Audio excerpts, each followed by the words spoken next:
This channel does not promote any violent, harmful, or illegal activities. All content provided by this channel is meant for an educational purpose only. আড়াই দিনের বেশি সময় কেটে গিয়েছে, কিন্তু এখনো পর্যন্ত জানা যায়নি কতজন শ্রমিক তারাতলার সাইটে কাজ করছিলেন। উদ্ধার কাজ এখনো পর্যন্ত জারি রয়েছে। মৃতের সংখ্যা বেড়েছে। তারাতলায় ওই ভাঙা স্ট্রাকচার ঘিরে এখন অনেক প্রশ্ন। UEM Jaipur is a perfect target for prospective students aspiring for good jobs, good education with future-ready skills.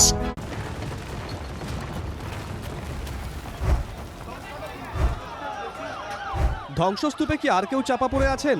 উত্তর খুঁজতে এই বিশেষ যন্ত্রটা ব্যবহার করছে উদ্ধারকারী দল, ইনফ্রারেড ভিকটিম লোকেটর ক্যামেরা।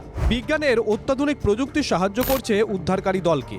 এই ধ্বংসস্তূপের তলায় যদি কোনো জীবিত বা মৃত কোনো ব্যক্তি থাকে, তাকে কিন্তু এই ক্যামেরার মাধ্যমে সহজে কিন্তু তাকে কিন্তু আইডেন্টিফাই করতে পারবে।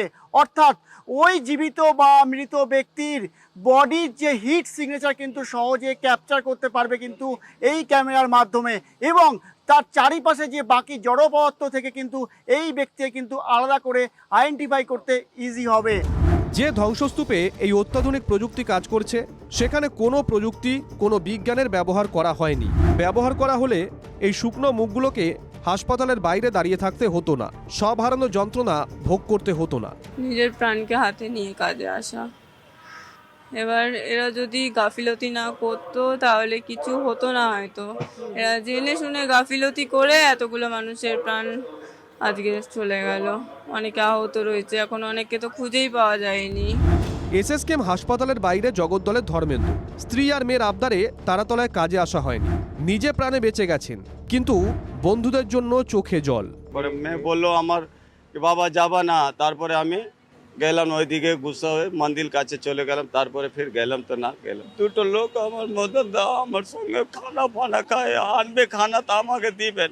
ভাই তুই না খাবি তো আমি খাবো না। 15 বছর একসঙ্গে কাজ করেছি। ছোট ছোট দলে ভাগ হয়ে উদ্ধার কাজ চালানো হচ্ছে, কিন্তু কতজন ছিলেন ঘটনাস্থলে সেই তথ্য না থাকায় উদ্ধারকারীরা বেজায় সমস্যায়।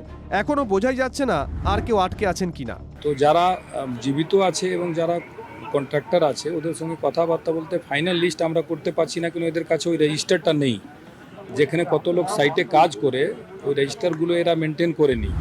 এদিকে যারা হাসপাতালে চিকিৎসাধীন ছিলেন তাদের অনেকেই ছুটি পেতে শুরু করেছেন। আমরা 10 জন ছেড়ে দেওয়ার মতো জায়গা নেই। এটা এক্সিলেন্ট কাজ বলবো। 48 ঘন্টার মাথায় আমরা 10 জনকে ছেড়ে দিচ্ছি, এর থেকে ভালো কাজ হয় না।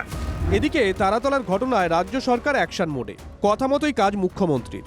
শুরু বিল্ডিং অডিট টিমের কাজ।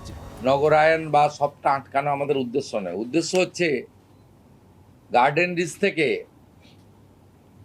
কসবা তিলজলা হয়ে লাস্ট তারাতলা যে ইনসিডেন্টগুলো 1 বছরের মধ্যে দেখলাম, এর একটা নিয়ন্ত্রণ, একটা শেষ, একটা জীবনের অনেক দাম রয়েছে।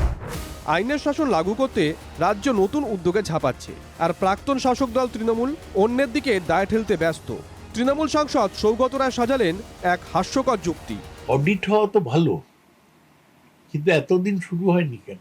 দুর্ঘটনা তো ঘটেছে ওদের আমলে, আগে কেউ দেখেনি কেন? সব বাড়িগুলোর অডিট করা হয়নি কেন? এখন তৃণমূলকে দোষ দিয়ে বাঁচবেন, এটা তো ঠিক হচ্ছে।